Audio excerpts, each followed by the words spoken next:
Laissez-moi vous dire aujourd'hui là, laissez-moi vous dire que le RDR n'est pas un parti politique.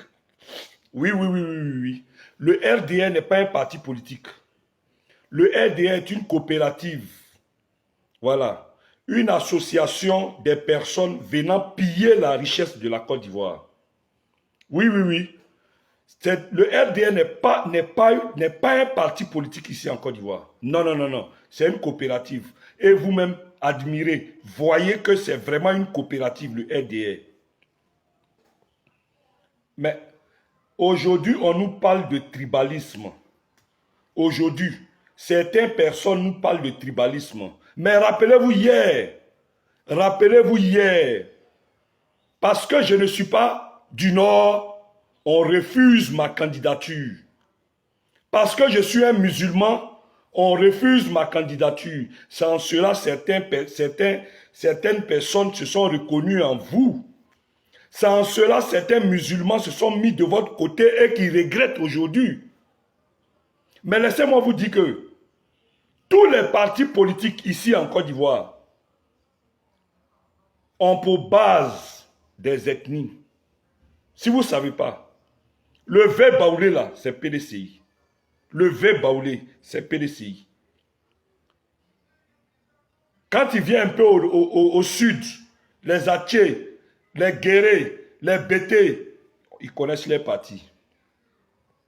Et vous, votre parti là, vous savez aussi. C'est pour vous là, le RDR là, qui est faux. Parce que les discours de tribalisme là, c'est vous qui avez commencé à envoyer ça ici en Côte d'Ivoire. C'est vous. Vous vous réclamez au fouettisme. Mais rappelez-vous que Oufoué a dit dans le temps où on était encore jeune, qu'il ne veut pas voir du sang couler sur son territoire, sur sa Côte d'Ivoire. Il n'a jamais accepté voir du sang couler dessus, parce que c'était un homme de paix. Mais vous réclamez au fouettisme. Vous vous réclamez au fouettisme et puis vous prenez tête des gens pour jouer ballon. Vous vous réclamez au fouettisme. Et puis toujours, il y a des morts qui traînent. Il y a des gens qu'on tue par-ci, par-là. Vous vous réclamez au fouettisme. Non. Vous n'êtes pas un parti politique. Vous êtes une coopérative. Vous êtes une coopérative, une association de personnes qui est venue piller la Côte d'Ivoire. Vos différents ministres là, on connaît les maisons. On connaît les maisons qu'ils ont construites à Abidjan, on connaît. Ça, c'est ministre d'abord. On connaît les maisons qu'ils ont construites à des centaines de milliards. Et ils n'ont pas une seule maison. On sait, on est au courant. Mais allez-y voir la maison de Gbagbo. L'homme que vous traitez de voleur, là, allez-y voir sa maison à Mama. Gbagbo n'a qu'une seule maison. Gbagbo Laurent, il n'a qu'une seule maison. Il n'a aucune richesse.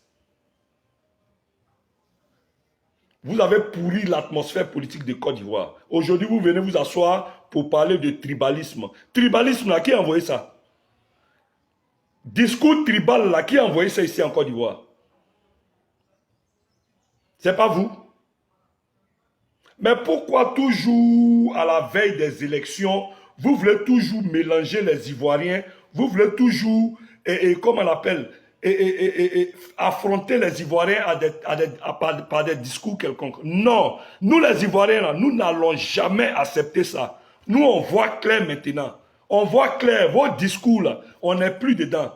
Que le PDCI soit tribaliste, soit un parti tribalisme, que le PDCI soit ceci, que le PDCI soit cela. Venez montrer votre bilan. Votre bilan de 14 ans, là, venez nous montrer ça. C'est de ça qu'il s'agit. Il ne s'agit pas de discours tribalisme. Il ne s'agit pas de parti politique tribalisme. Si c'est parti politique tribalisme, là, c'est vous. C'est vous qui avez envoyé ça en Côte d'Ivoire ici. C'est le RDR qui a envoyé ça, le discours tribalisme, là. C'est vous qui avez envoyé ça en Côte d'Ivoire ici. Donc, laissez le PDCI, ne vous acharnez pas sur eux. Venez montrer vos bilans. Bilan que vous avez fait depuis 2011, votre bilan. Qu'est-ce que vous avez fait pour les Ivoiriens?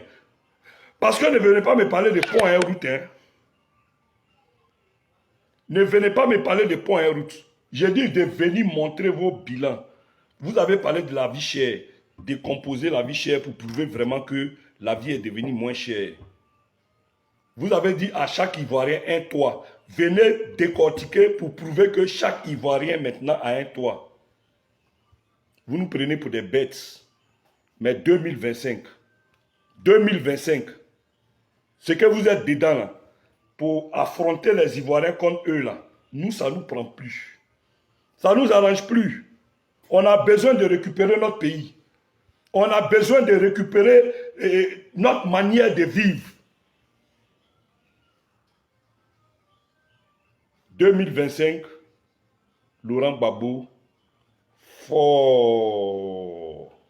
2025, Laurent Gbagbo, président. Si tu aimes cette vidéo, il faut t'abonner. Abonne-toi, il faut liker et surtout, il faut beaucoup partager cette vidéo. Beaucoup partager cette vidéo parce que moi, personnellement, mes vidéos là, je ne sais pas comment les gens s'arrangent, mais on bloque toujours mes sons. J'ai une vidéo qui a fait près de 150 000 vues. Ils ont bloqué le son de la vidéo jusqu'à aujourd'hui. Donc, partagez massivement. Partagez massivement. 2025, Laurent Gbagbo, fort. Si vous venez d'écouter, hein, le RHDP n'est plus un parti politique, le RHDP c'est une coopérative. Vous savez, c'est quelque chose que j'ai cherché à comprendre depuis et je pensais clairement que j'étais le seul dans cette logique. Ils n'ont jamais été un parti politique d'ailleurs. Ils ont toujours été une coopérative. Sinon, est-ce que c'est le comportement d'un parti politique qui est au pouvoir ça? Non. Ce n'est pas le comportement d'un parti politique, ce sont des voyous. C'est une coopérative des jeunes compagnons où il y a un chef et il a nommé tous ceux qui sont avec lui pour les mêmes raisons. Aujourd'hui, vous allez trouver tous les ministres et aucun ministre ne reconnaît que quelque part, il y a quelque chose qui est mal fait. Et c'est la tristesse de nos gouvernements en Afrique. Parce que souvent, nous sommes dans des gouvernements et aucun ministre n'a la grandeur de reconnaître que dans ce secteur, quelque chose n'est pas bien fait. Tous les ministres disent que c'est bien fait. Ils ne sont jamais coupables. Au point où Begré Mambé a essayé de nous expliquer comment on pouvait être heureux en cherchant le bonheur morceau par morceau. C'est-à-dire, même quand ça ne va pas, vous allez toujours trouver quelqu'un de très intelligent, un professeur, un agrégé. Mais venez vous sortir des explications qui sont non-sens. Tout simplement parce qu'il cherche à expliquer les inexplicables. En fait, Begré Mambé, sachant qu'en Côte d'Ivoire, il n'y a absolument pas la vie chère. Il n'y a absolument pas le bonheur. Qu'il y a tellement de personnes qui se suicident. Essaie donc d'expliquer aux Ivoiriens que votre bonheur dépend de votre souffrance. Plus vous souffrez, plus vous allez pouvoir économiser les morceaux de bonheur. Et puis viendra ce moment où tous ces morceaux de bonheur additionnés vous donneront donc un bonheur immense et vous pourriez profiter. Comme s'il était possible de voir un morceau de bonheur par terre. Comme s'il était possible de ramasser un morceau de bonheur. Et c'est comme ça que tous continuent à faire. C'est pourquoi ce n'est pas un parti politique. C'est une coopérative. Une coopérative de personnes qui sont assoiffées d'argent, de pouvoir et de sang. Ils n'ont absolument pas la notion de la réalité. Ils sont dans leur monde. Vous allez vous dire que quand ils font ça, c'est juste pour blaguer. Non, mais eux, ils sont dans leur sérieux. Ils pensent foncièrement que tout va bien en Côte d'Ivoire. Ils pensent foncièrement bien que les Ivoiriens aiment ça. Jusqu'au moment où les élections arrivent, où ils se rendent compte que non, ils ne sont pas aimés. Et du coup, ils sont souvent obligés d'acheter. Aujourd'hui, vous avez constaté que le vice-président du FPI de Pascal Affi-N'Guessan nous informe déjà que le FPI n'est pas dans l'opposition et que le FPI va chercher à renforcer ses liens avec le RHDP. Pourtant, il n'y a pas quelques mois d'ici où Pascal Affi-N'Guessan a vraiment taclé Alassane Ouattara. Il a sérieusement taclé Alassane Ouattara sur la NCI. Vous savez, tôt ou tard, le moment vient où le bon Dieu dévoile le visage de chacun. Pourquoi le président Laurent Gbagbo n'avait plus sa route avec ce monsieur? Vous allez vous-même vous rendre compte. La team ceci étant dit, vous avez écouté cette vidéo. Dites-moi ce que vous pensez. On se voit pour une autre vidéo.